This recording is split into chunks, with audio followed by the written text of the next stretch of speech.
Hey everyone, George Bloom here. Bobby Tighe. Just checking in to give you a quick update on what's going on in the Jacksonville market with Bobby's Airbnb here and also what's going on down in Port St. Lucie. And then I'm going to jump in and fill you a little bit what's going on up in West Virginia with my properties. So Bobby, how's everything going down here in Jacksonville with your stuff right now? Right now, my Airbnb is doing well. It's out on the west side of Jacksonville. We've probably had it live for, I want to say, about 2 months at this point. It's been 100% occupied. The next 2 months are also looking to be 100% occupied.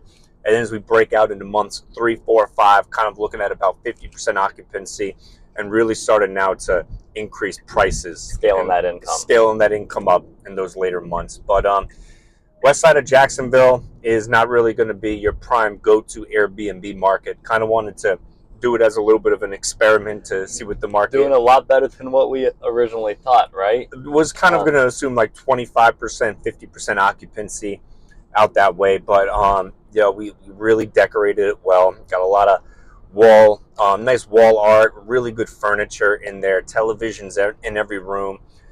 We had some size house too. It's a 2,600 square foot house, 5 bedroom, 3 bathroom. We had really good photographs taken. So when customers are looking online, it really pops out at them. But overall, that Airbnb has been doing very well so far. Yeah, I'm impressed with it. Yeah, I like how it's also brand new. It's new construction, which is great. Builder did a great job, and it's just super clean in there. So when you're checking in, you can tell you're in a new home. Brand new paint, floors. Like I said, it's new construction, so you really get that good feeling, and I think that's what's helping as well with the bookings. Even though it's not in the most desirable area, it's not like it's on the beach or anything like that. There's an amenity center with a pool and all that, but I just think it's great that you can get 100% occupancy on a property that's really is nothing around. That just shows that there are more Airbnbs needed. Yeah, correct. And I think it's a good point too that it's only 20 minutes, 30 minutes from the beaches. So you can make that drive and get out to the airport. You can get to the beaches nice and fast. And the other good thing too that you brought up is the amenity center there has a resort style pool.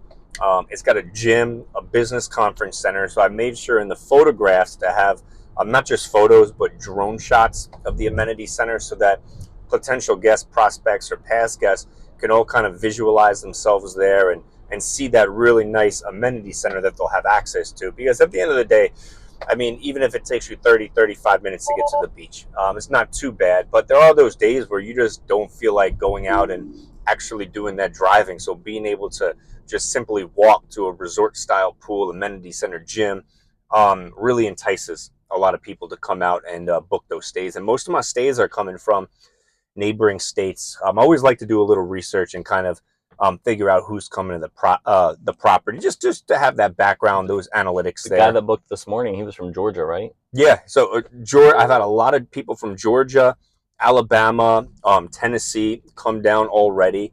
And, it's just folks just kind of looking to change up the scene, change up the scenery of what they're doing on the weekend, visit some family. Some are coming scouting out for potential work, potential job opportunities down here. But overall, like you said, I mean, it's when you do it in new home construction, you kind of get a little bit of an advantage because the home is already so clean and so new. Just looks great. It looks great. And don't get me wrong, I've walked into some new home construction houses where the owners absolutely did not take care of the house and it no longer looks like new home construction.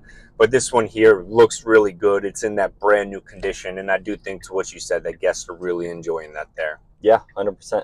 So let's jump down to Port St. Lucie and give me a quick rundown on what's going on down there. I know you just had some more bookings on that this morning as well, which I love seeing you, Bobby, when you get those notifications because you have that certain ringtone for your Airbnb bookings, which is pretty cool. Yeah. So each time I hear that now I'm getting accustomed to always hearing that going off on your phone. You're like, George, another booking. Then you're like, oh, 4 nights, 5 nights, whatever. You think about the dollar signs and the money signs when it's coming through. So that's super cool. So yeah, tell me a little bit about Port St. Lucie down there. I know it's a duplex, right? Yeah. So we got the A side rented out to long-term renters. The B side is what we do Airbnb on.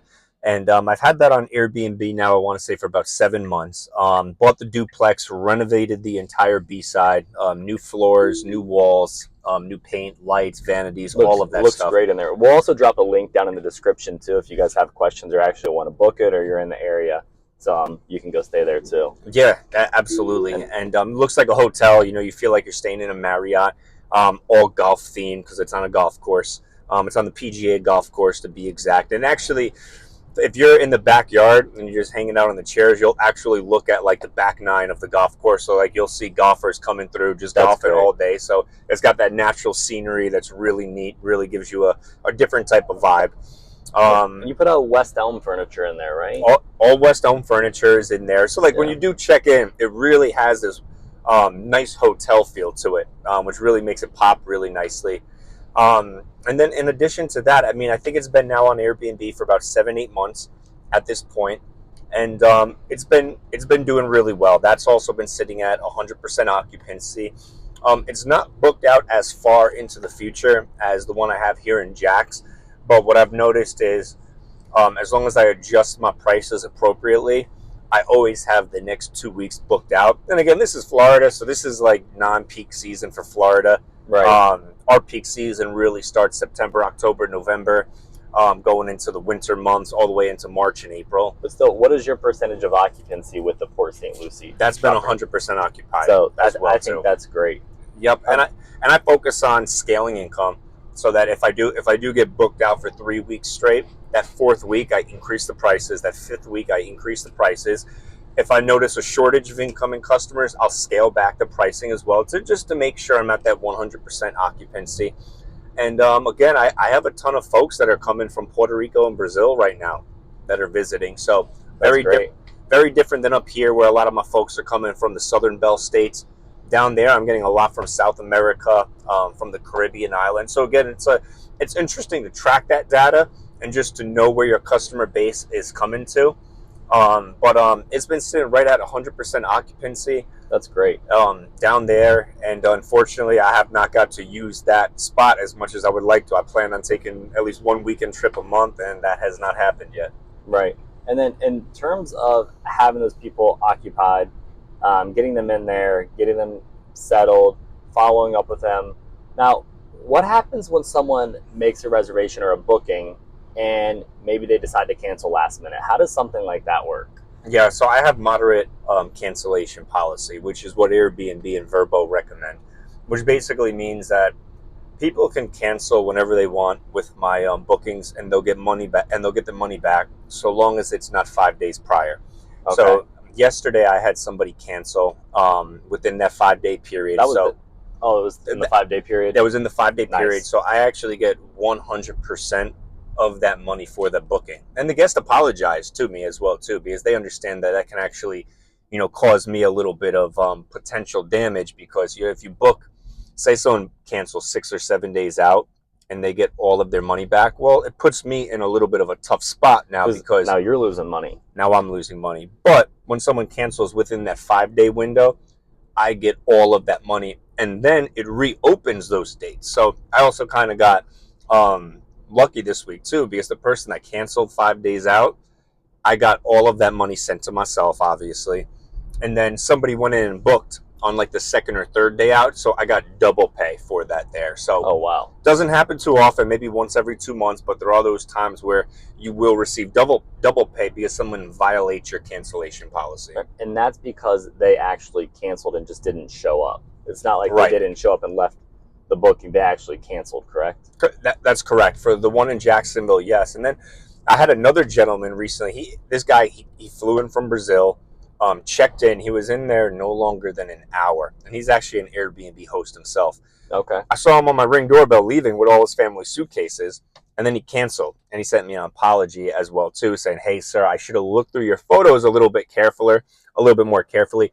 I didn't realize it was a studio. I thought it was a studio in a living room. So like, we're gonna go get a different Airbnb in town." But again, I was fine with that because no wear and tear on the property, and I get the payout for that as well too. Right. So, and that's great too, just because you had that understanding from that client, that guest. So he kind of understood what was going on. So it was a really good mutual situation, I think. So that was really nice. Yeah, and to kind of like how you started this part of the conversation off with, what you were kind of getting at is good customer service.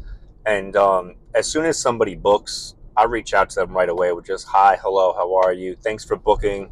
If you got any questions, reach out to me. I'll send you all the check-in information a few days prior to your arrival. So like I already kind of established that relationship with 3 weeks ago with him. So it kind of had that built-in friendship a little bit, so that if somebody does have to cancel, that they're not really going to try to fight me on it, because I built out that professionalism Right. up front. So and that building that rapport is huge. Building that rapport is huge. And also then again, when someone checks out, you want to ask them for those 5-star reviews, because that's what boosts you in the algorithm. Yeah, 100%. And all of yours right now, you have all 5-star reviews on there. All 5-star reviews. That's in great. there. And that really comes down to a lot of good customer service, checking people in, asking them how their check-in went when they're checking out, asking them how their checkout went, tell them to have safe travels, wish them the best of luck. I always reinvite them to stay. I tell them about the other Airbnbs I have as well too, and if they're ever in that area, feel free to book with me. And that again builds more of that rapport that you're talking about, and also gets you ultimately the 5-star review that you need. Yep. So ultimately, after you have these clients stay in the house, are you working on, or do you currently have any action plan to stay in touch with those clients? Maybe set them up on some drip emails just to stay in touch with them. No, and this is what you and me were kind of chatting about yesterday. I'm gonna probably work on some sort of campaign to stay in touch with these clients. Now, I always invite them to come stay back or stay at any of my other Airbnb listings. But what I would like to start to do in the future is start gathering their email addresses. Just because, hey, I'm selling a ton of properties here in Jacksonville, some in other areas of Florida. And you're a licensed real estate agent in the state of Florida, so you can technically sell anywhere in the state of Florida. I can also refer people to anybody in the country. We have a great network of agents that are in our company. So if someone's like, hey, I'm moving to New York tomorrow, I could refer them to an agent in New York, someone that's a well-qualified agent, someone that's been in the industry for a while, that has a lot of really good reviews. So, right. Ultimately, I'm going to work to begin capturing people's email addresses to set them up on future campaigns. I think this is a great idea. Yeah, I do too. Because again, that Airbnb community is a interesting, unique community of folks that like to travel. They like real estate. They're into that kind of stuff there. Right. And what's great, you're kind of coaching me on real estate. On Airbnb, as I'm getting into it up in West Virginia. I have 2 properties up there I'm working on. One's finished. We're actually getting photos next week, and the other one will be finished in the next few months. But in terms of you just helping me with everything like that, I just feel like you have so much to offer. So I think anyone listening right now that has questions, wants to get into Airbnb, learn about that, I think Bobby is just a great resource. I've been working with him for the past 5 years? 5 years now with Airbnb. 5 years with Airbnb, and I've learned a ton. We've collaborated a lot, and with all of the Airbnbs that we've done together, they've all been super successful. We sometimes doubled and tripled what our net expected occupancy rates were going to be, and especially scaling that income, which Bobby is great at, and when to lower that income to get people in there, and when to scale that income when you have a lot of bookings. So there's a lot of things that come into play when working with that I've learned throughout the process here. So all the Airbnbs that I've previously done, they've all been with Bobby. Bobby and I have partnered on all of those. So moving forward, the 2 that I have up in West Virginia, partnering with my sister on one, and then one is just on my own, my wife and I, Victoria. So Bobby's been helping me a lot, prep for that, get ready for that. So once I get those photos, Bobby, next week, I'll have those photos next week. The house is prepped and ready, fully furnished, right by the river. What's kind of my next step after I, have those photos and all of that?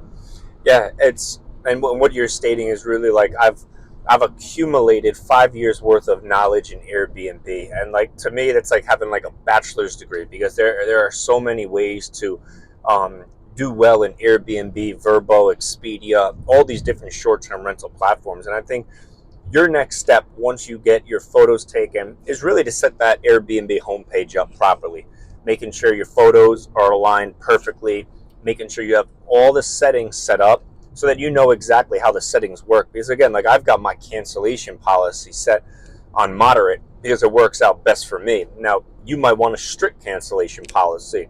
And all of these things you'll see in your Airbnb back office. Other things, right? No smoking. I don't allow people to smoke in my Airbnbs because cigarette smell is a tough smell to get out. Marijuana smell is a tough smell to get out. Others might allow that. They might not care. And hey, I mean, it's your Airbnb policy, so you can set them as you want. Pet policies, all these different things you're allowed to set. So after you get your photos up, you get your Airbnb homepage customized how you want. You get all your settings set up the correct way. Also adding in all the different amenities and appliances that you have. You'd be surprised how many people, when they're searching Airbnbs, actually check on certain filters, such as certain types of kitchenware they want to see. Somebody might select on the feature that you need to have blender or something, a blender, dishwasher, whatever it is. So you want to make sure you have all of your features properly loaded in there as well too. Yeah. And then once you go live, after that, the best piece of advice that I give is customer service and making sure you're checking people in, checking people out the correct way, making sure you got a good cleaning service nearby, good handyman nearby, backup for each, because they're going to go on vacation. They're going to go on vacation sometimes, and you need that backup to go in there. And sometimes you need a handyman to go in on the drop of a dime. Oh yeah. I had a plumbing issue the other day at my one in St. Port St. Lucie. I think it was just like too much hair was getting caught in the drain, tub drain. And I'm up here in Jacksonville, so it's 3 hours away. So I mean, I could have just drove down there and snaked it out myself. But I got, I have customers up here. I'm doing showings, listings. You have a great team down there. I got a great team down there. I called up a handyman. He swung over there, snaked it out, threw down some Drano, no issues, 3-4 weeks later. And it saves me the cost of sending a plumber over there who would charge a heck of a lot more than just a handyman who I give an extra $50 to. Right. But also to what you're saying too, I mean, you and I have now set up some Airbnb classes. So anybody that actually really wants to learn and sit down and study, go on conference calls, 3-way phone calls, webinars, we now have Airbnb classes. So feel free to reach out and sign up for any of those classes. I got 5 years of Airbnb knowledge accumulated, and I can share a lot of that on a 30-minute to hour, 1 hour conference call. Yeah, great. Well, yeah, Bobby, I appreciate you going over all of those details. Super excited for what's going to happen up in West Virginia, obviously. I appreciate all the coaching on all of that. I definitely think we're going in a good direction. I think on the next podcast, guys, that we're going to do here, we're actually we're cruising on autopilot right now. We're actually going to meet a client right now. We're in the Tesla driving right now. So we just wanted to jump up and do this in the car. But the next podcast that we're going to go over, I think we can touch base and actually do some screen shares and show you guys how I'm setting up the Airbnb, because it's right from the beginning. So this will give you guys a good understanding. There is a lot to it, but if you have the right team behind you and the right advice and information, it can make things a lot smoother. Bobby's a great resource for that. So I'm excited to kind of go on this next journey up there with this Airbnb and get this launched next week. Yeah, absolutely. And what goes along with what you're saying there too is like Airbnb is one of those things where it can be part-time income, it can be full-time income. So if you're somebody that's working a 9-to-5 job and you're like, hey, I need to make some extra money, Airbnb is a great opportunity to explore. So definitely book a consultation with us in regards to that there. Or if you're looking to go full-time, I mean, if you get a property in, a high value destination, and by high value, I mean just a high vacation destination, you can turn that into a full-time job for yourself. I got I got some buddies that are just doing Airbnb full-time, and they do very well with it. Nice 6-figure income with that. And then in terms of what he's talking about as well, in terms of finding the right property and how to find that right property, Bobby has a ton of data where he can actually go in and search the data and see actually the occupancy rates for that specific zip code or that specific area. So you'll have a really good idea of what income you're looking at from that property. So he has all that data. Like you mentioned, schedule a consultation. Looking forward to getting my property launched next week and seeing where we go from there. Absolutely, George. Good podcast. We'll have another one coming out here real soon. All right, Bobby. Good talking, man.